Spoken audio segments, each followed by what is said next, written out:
despertar do Espírito.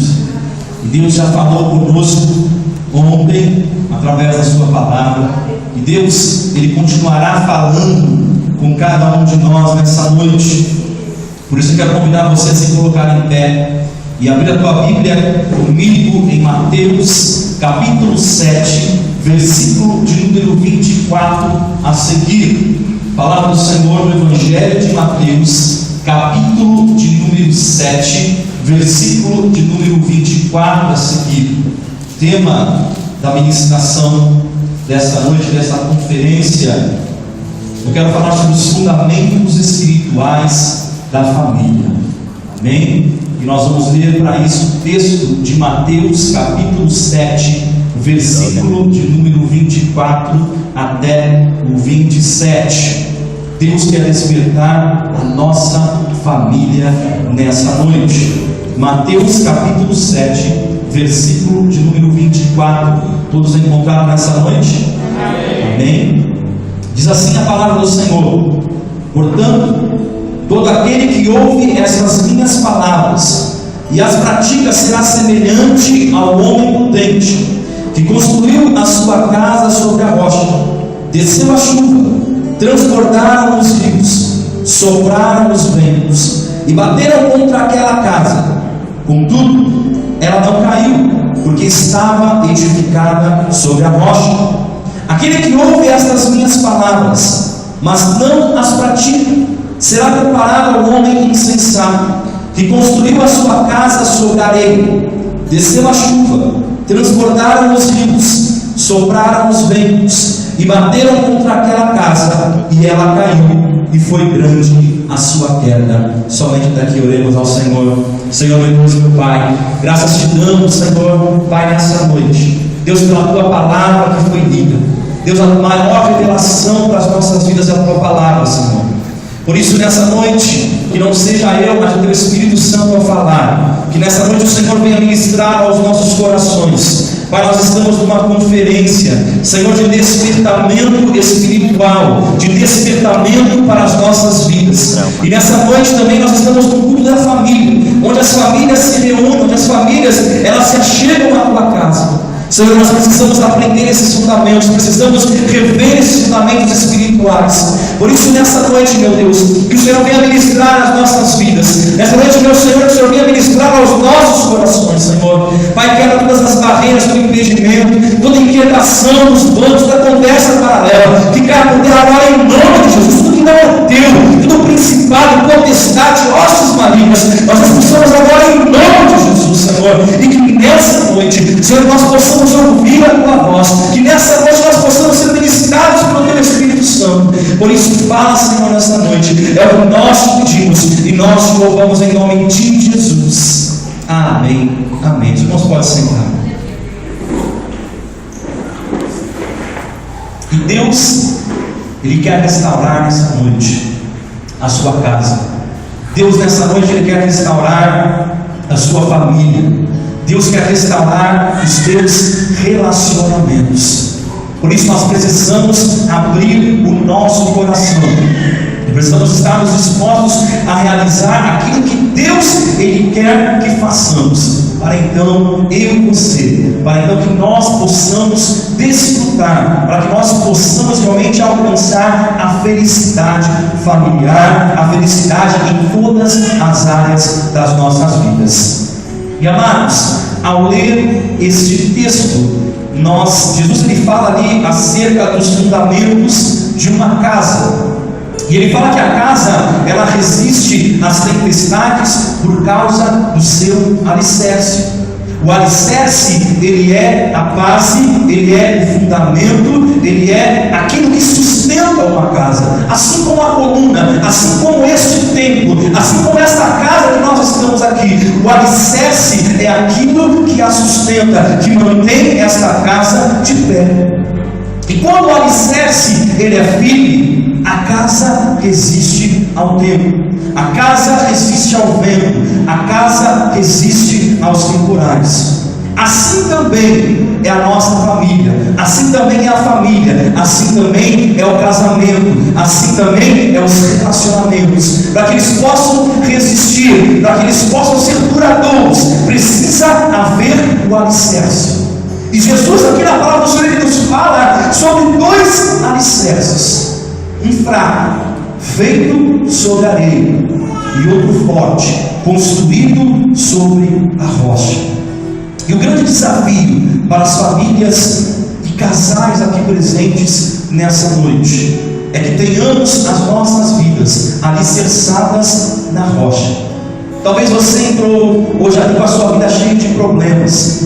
Talvez você entrou aqui cheio de situações insustentáveis, cheio de situações difíceis. Mas eu quero te dizer que Deus, Ele quer renovar alianças nessa noite. Nós estamos num culto de Santa Ceia também, onde nós renovamos a nossa aliança com Cristo, o nosso alicerce. Sabe quando você passa, muitas vezes pelos viadutos, e você vê que às vezes eles estão em reforma, eles estão ali sendo renovados, os seus alicerces estão sendo restaurados. E muitas vezes nós vemos casais, muitas vezes nós vemos famílias tentando resolver seus problemas, tentando resolver as situações da sua vida, trabalhando de outra forma, talvez pintando, talvez renovando ali, colocando uma cor diferente, talvez lavando.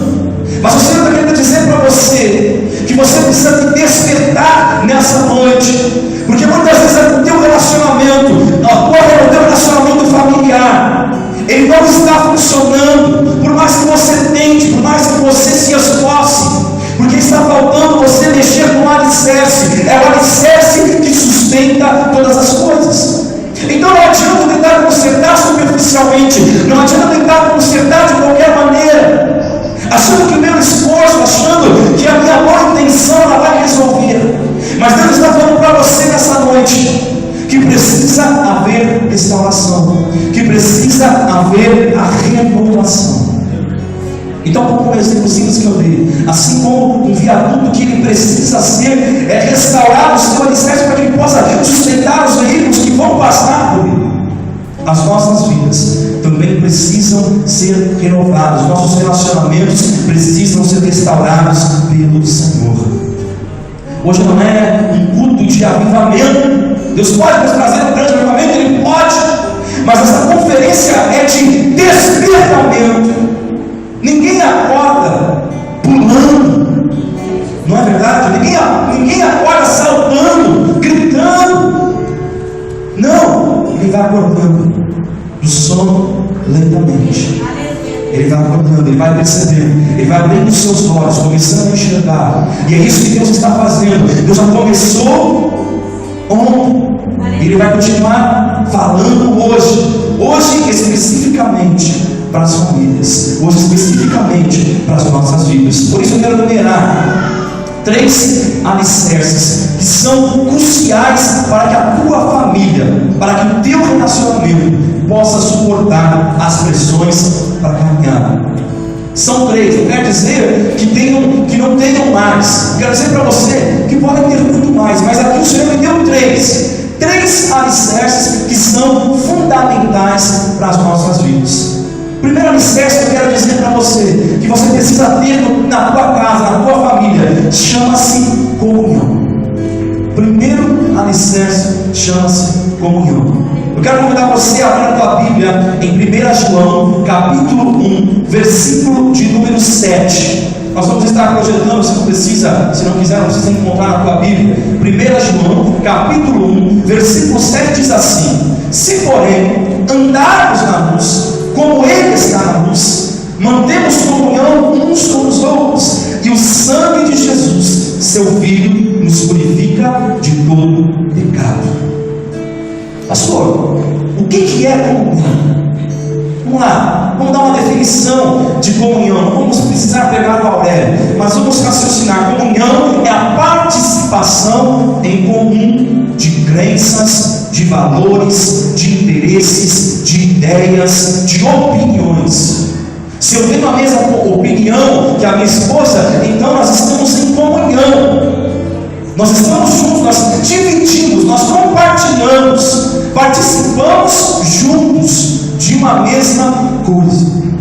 Para andar em comunhão, uma família, um casal, ele precisa o quê? Compartilhar. Um casal, ele precisa ter cumplicidade. Ele precisa combinar em harmonia as suas decisões. Não adianta eu quero isso, o outro quer aquilo. Não, você precisa estar em harmonia.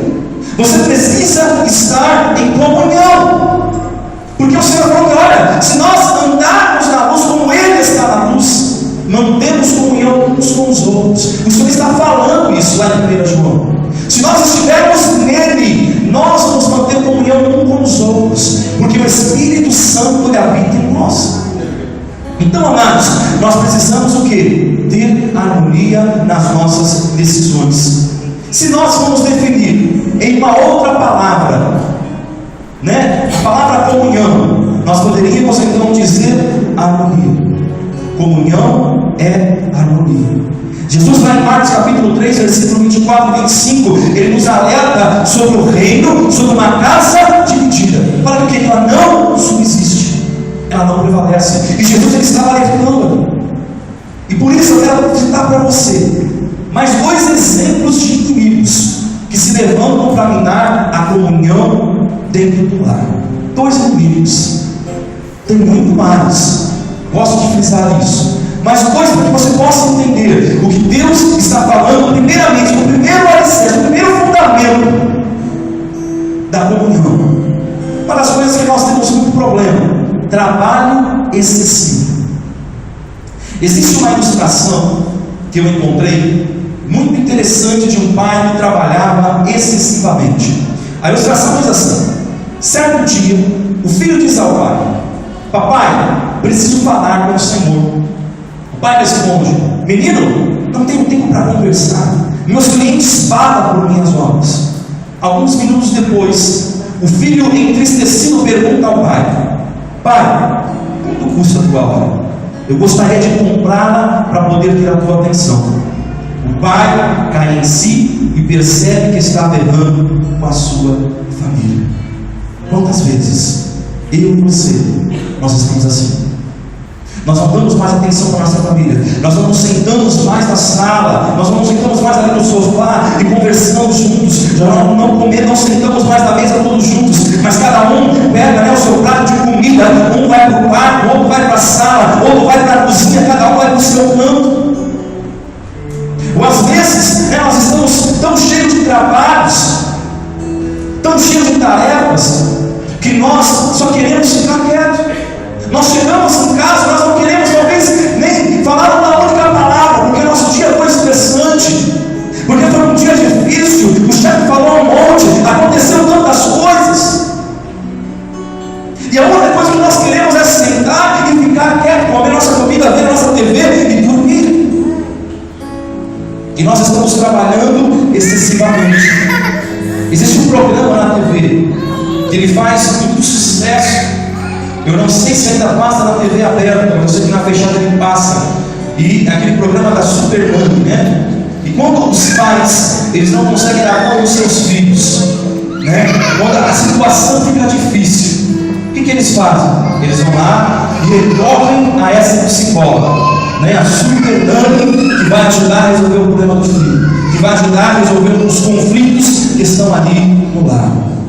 Se você assistir, você vai perceber que muitos dos problemas dessas famílias não é o filho em questão, mas é porque muitos desses pais estão ausentes, muitos desses pais estão distantes dos seus filhos, estão distantes das suas famílias, não se relacionam mais, não conversam mais, não convivem mais com os seus. Quantos de nós estamos hoje aqui agindo dessa forma? Quantos de nós hoje entramos aqui dessa forma? Nós queremos a nossa família, a nossa família vencendo, nós queremos ver a nossa família unida, mas nós não temos mais o relacionamento, nós não nos aproximamos mais, nós nos distanciamos mais, porque hoje é mais fácil você acessar o Facebook e falar aquilo que você está fazendo, ou então você parar agora no Twitter aquilo que você está fazendo. Tudo isso como ferramentas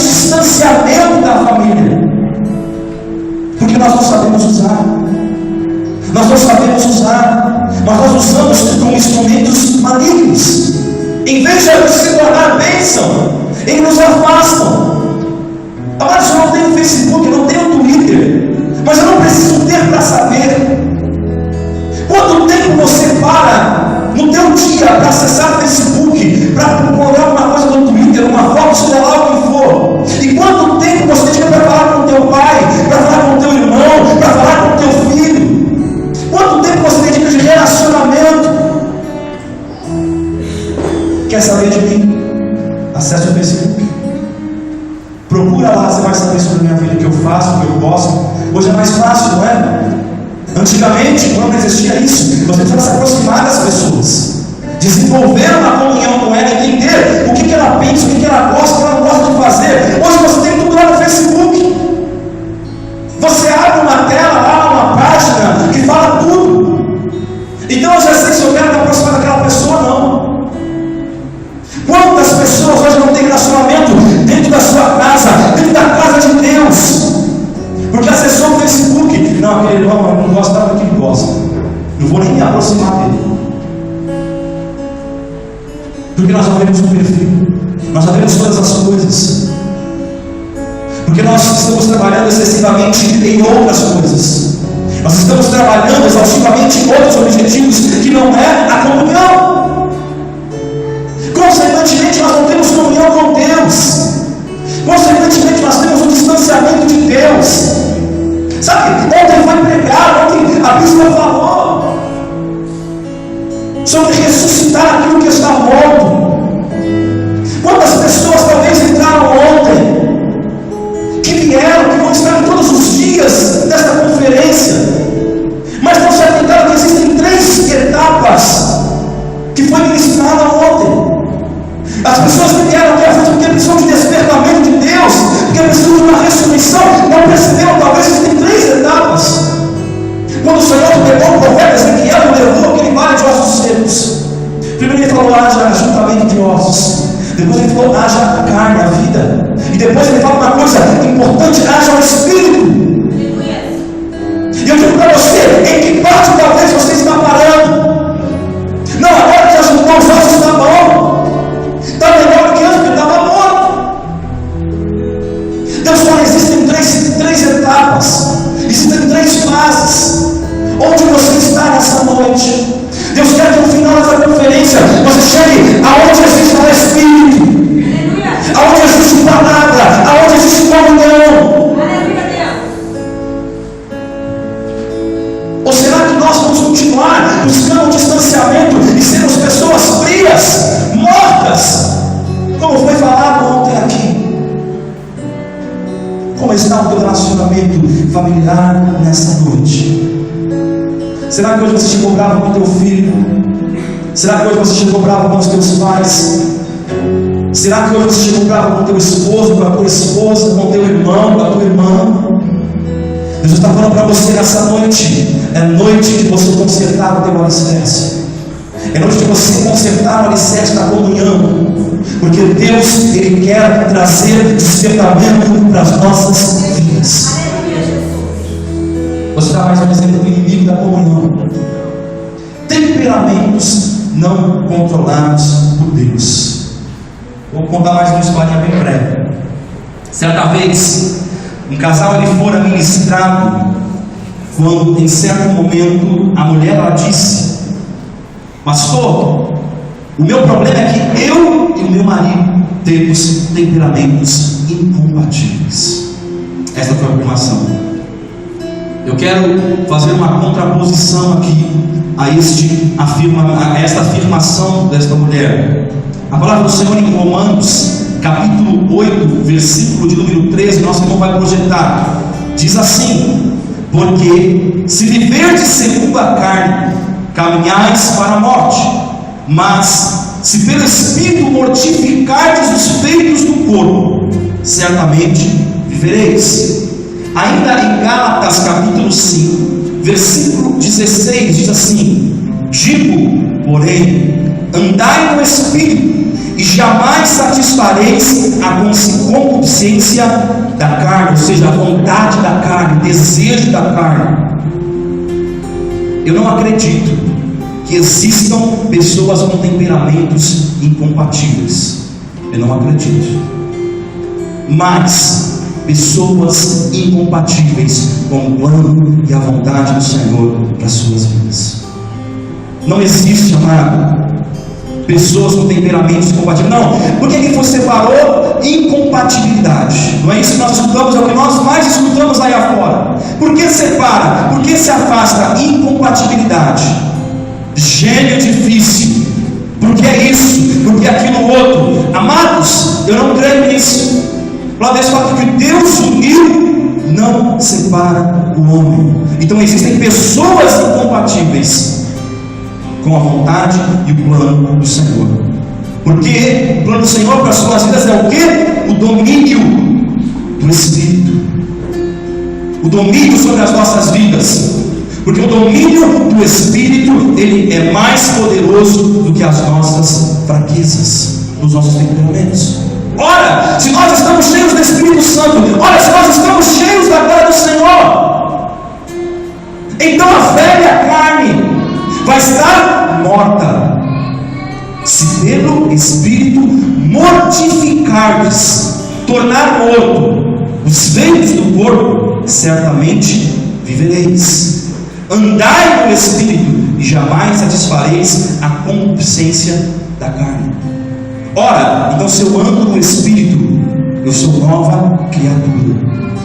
Por isso, amados, o nosso temperamento pode ser dominado pelo Espírito Santo que atua em nós. Se hoje você entrou aqui falando, não, porque é o temperamento, porque isso, porque aquilo outro, coloca por terra agora em nome de Jesus da tua vida. Porque se você está com problema de temperamento, é porque você não tem deixado Deus dominar a sua vida. Você não tem deixado Deus trabalhar na tua vida. Estamos numa conferência de despertamento, e Deus está te despertando nessa noite. Deus está te falando nessa noite. Sabe, se você deixar de atuar em nós vamos vencer as fraquezas dos nossos temperamentos. Agora, amados, temperamentos que não são controlados por Deus podem destruir uma família. Eu não sei qual é a situação nessa noite. Quando eu estou dizendo destruir uma família, não estou dizendo apenas o relacionamento marido e mulher, mas digo pais e filhos, filhos e pais, irmão e irmã, entre irmãos, o relacionamento, entre amigos. Deus está falando para você.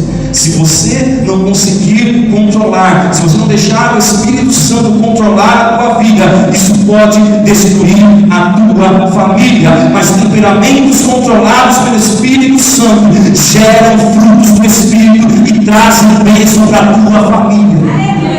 Porque nós vivemos transformação. Então Deus está falando para você: coloca por terra os inimigos da comunhão, coloca por terra aquilo que pode estar impedindo a comunhão de você e o Senhor. Você e a tua família. Desperta, tu que dormes. É tão fácil nós colocarmos tantas coisas, como eu disse aqui. Mas está entendendo? Não adianta eu reformar o viaduto e simplesmente mudar a cor dele. Eu preciso mexer no alicerce para ele segurar, para ele sustentar o peso. Porque vai vir, o Senhor falou na palavra dele: virão as dificuldades, virão as lutas, virão as provações. E aí, meu amado, onde está o teu alicerce? Por isso hoje nós vemos famílias destruídas. Por isso nós vemos hoje famílias acabadas. Pode pegar, amados.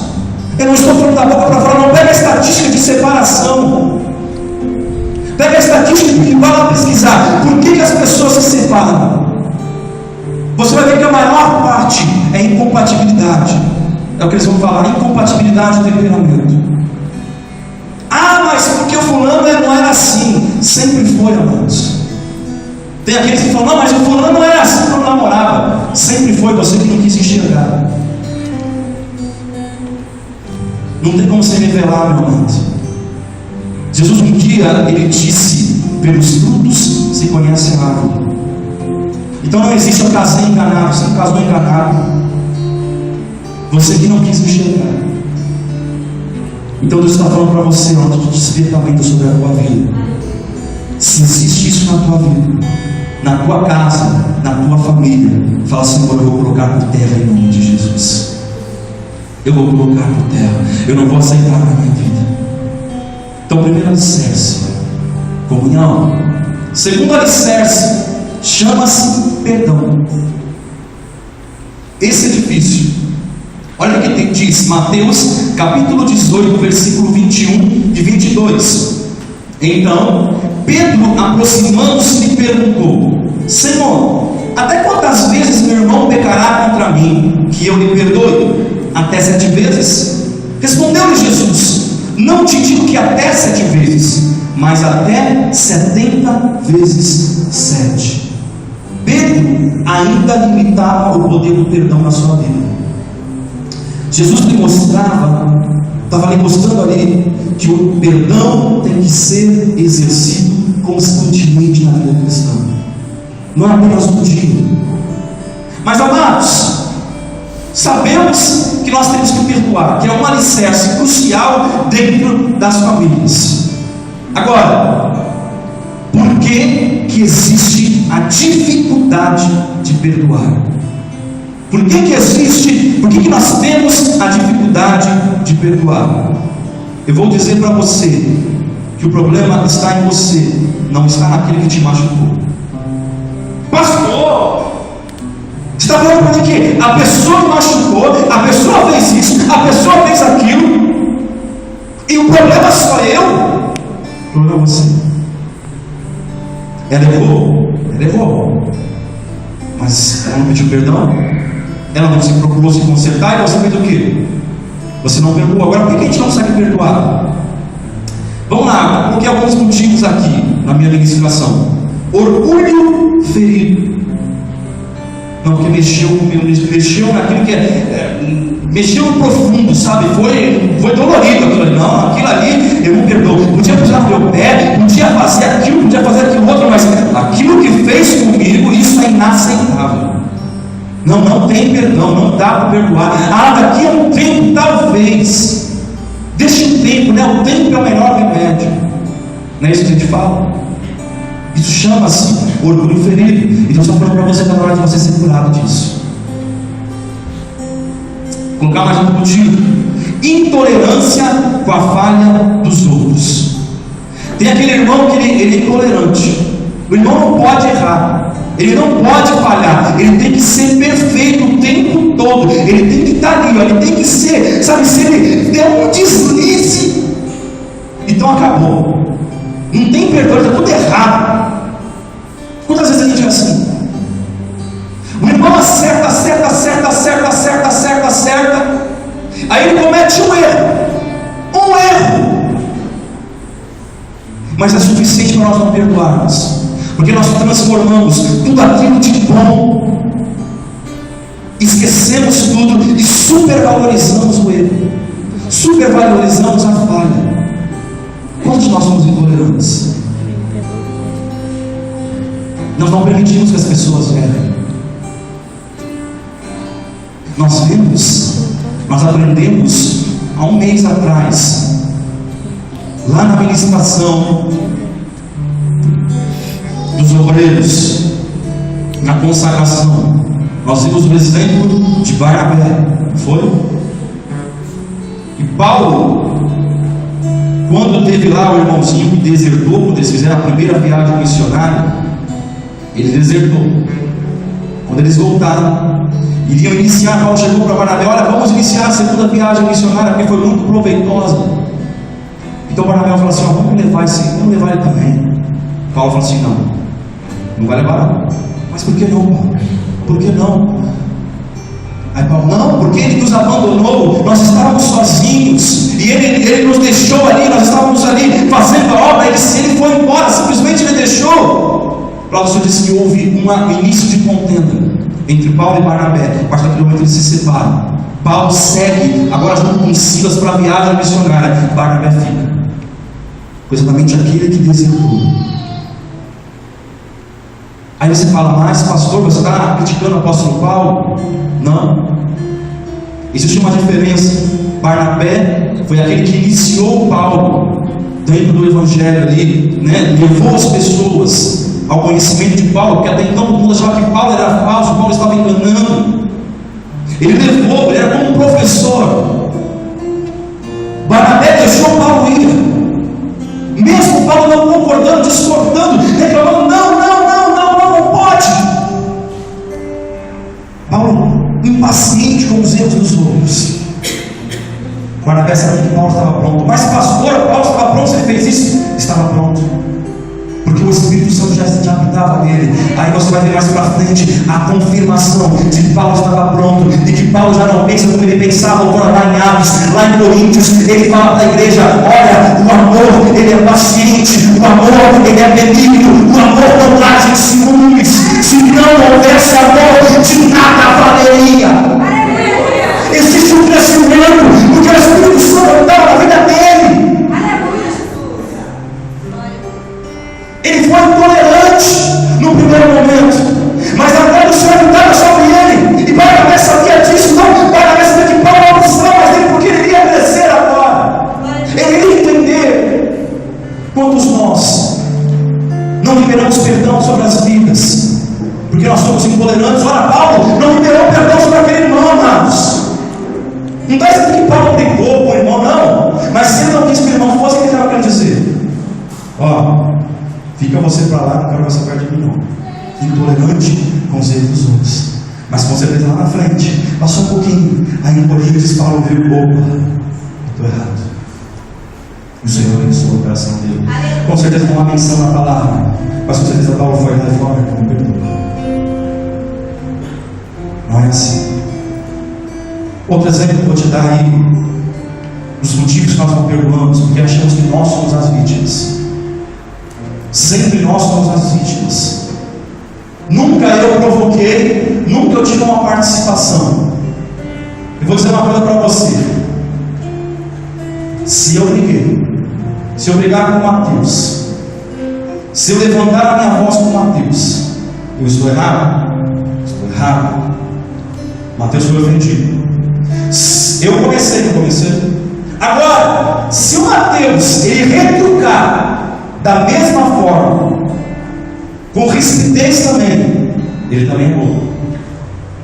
Então não interessa se eu comecei, ele também errou. Às vezes nós achamos: não, mas eu não sou o culpado, eu que sou a vítima, ele que chegou gritando comigo, eu simplesmente me defendi. Meu amado, se você gritou, você também errou. Você co-participou. Ora, não existe pecadinho ou pecadão. Pecado é pecado. Então não existe meia culpa. Culpa é culpa.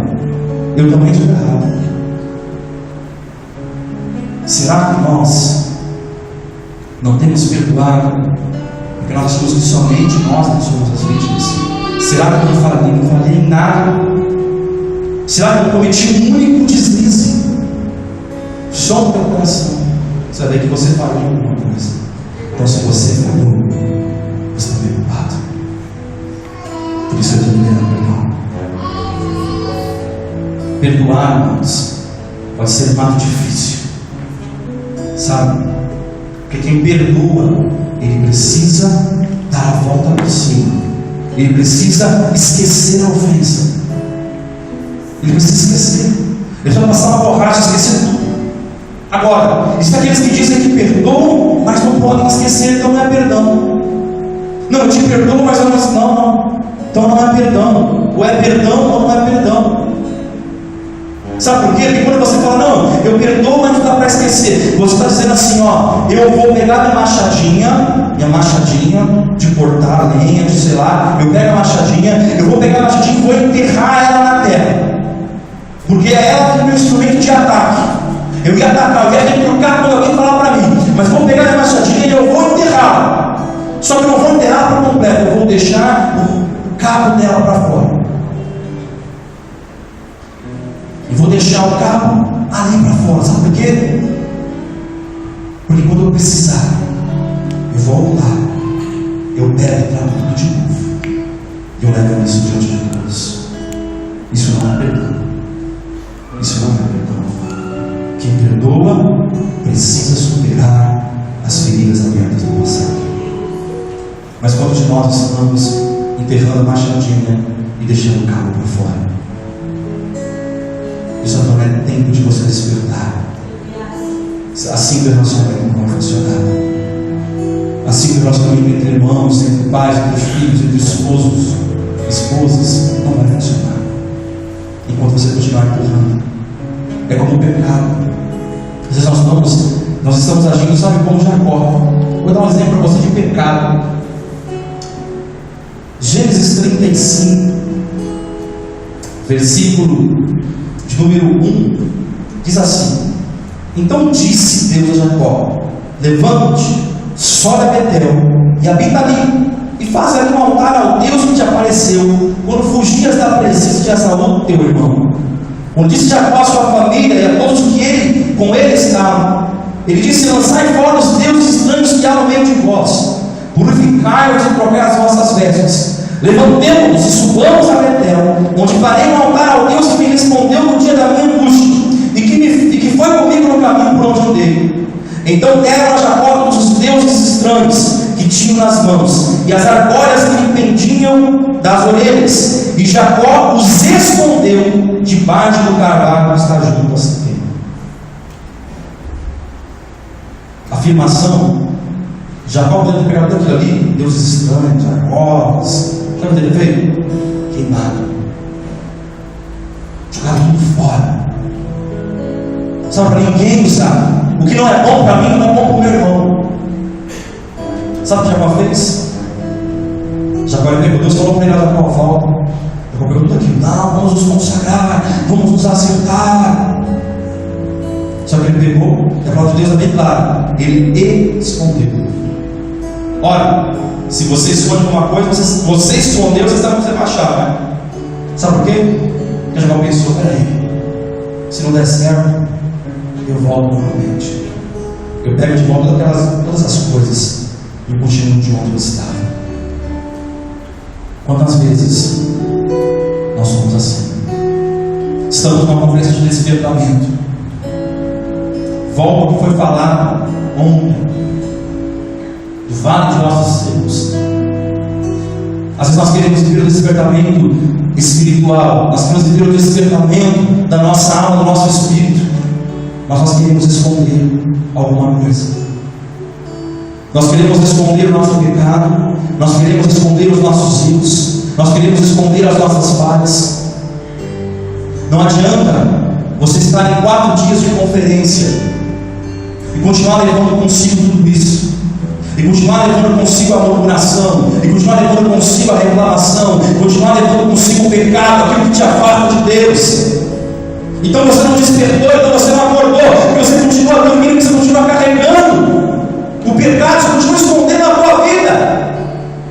Jacó agiu dessa forma, Jacó escondeu. Nós não podemos viver na sombra do passado. Quantos cristãos estão vivendo no passado? Quantos cristãos estão vivendo lá atrás? Daquilo que aconteceu lá atrás, não mais lá atrás. Ah, como era bom lá atrás, como era bom aquilo que eu vivi. Deus fala para você, Ele faz novas todas as coisas.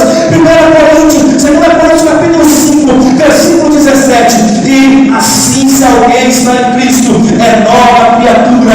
As coisas antigas já passaram, eis que se fizeram novas. Então Deus quer que você esquece o teu passado, esquece o que você viveu ou não, esquece se foi bom, se foi ruim. Deus fala para você: Ele está fazendo novas todas as coisas, desperta tudo de novos. Glória a Deus, aleluia. Esquece, amados. Abre tudo novo, por isso você não sai do lugar, e você continua lá atrás. Por último, terceiro alicerce chama-se amor. Nós falamos comunhão, perdão, por último, amor. Lá em 1 Coríntios, capítulo 13, versículo 7, nós entendemos por que o amor é um alicerce importante na família. Olha o que o texto diz. O texto está dizendo sobre o amor: tudo sofre, tudo crê, tudo espera, tudo suporta. Paulo diz que o amor tudo sofre. Lembremos de quando Jesus sofreu por nós, de como Ele suportou os nossos pecados.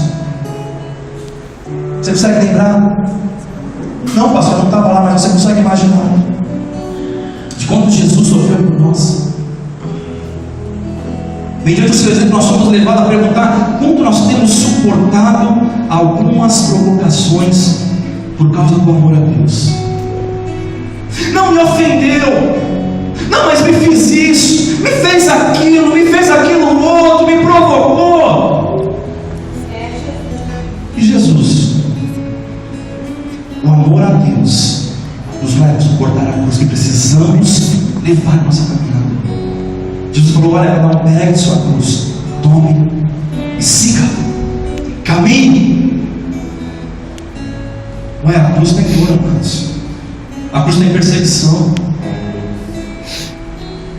A cruz tem xingamento da tua vida. Mas o amado do Senhor diz: o amor tudo sofre. Jesus, por amor, como nós cantamos, Ele levou aquela cruz.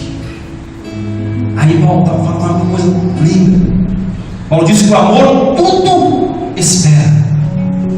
O amor nos ensina a esperar a oportunidade certa, ou a hora certa que Deus vai agir. Saber esperar é importante para que nós não nos precipitemos. Será que nós continuamos a esperar a nossa vitória com absoluta convicção do amor de Deus?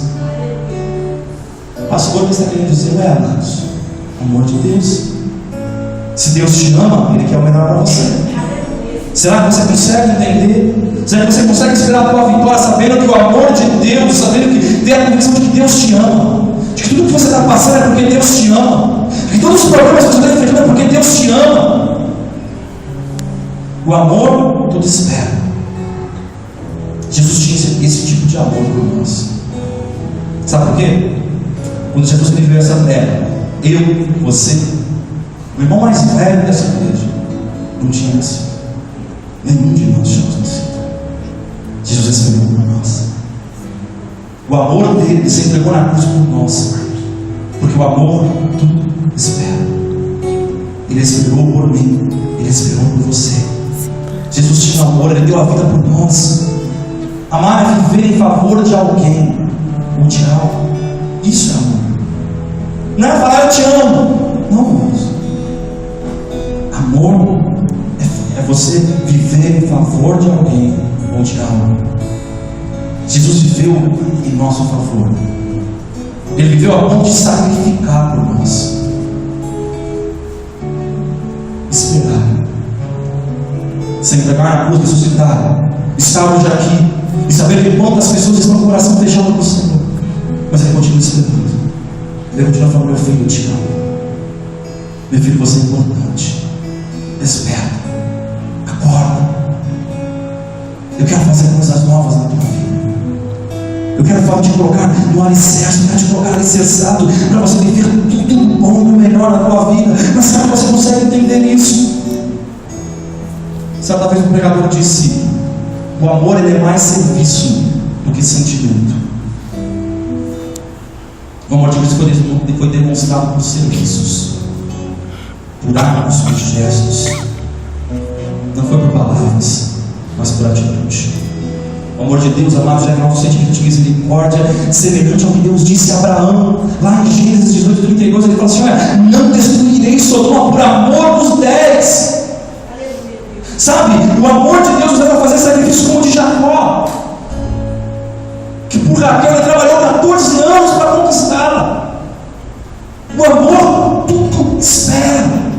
Que falar da amizade de Davi e Jonas, que resistiu aos ataques de Saul.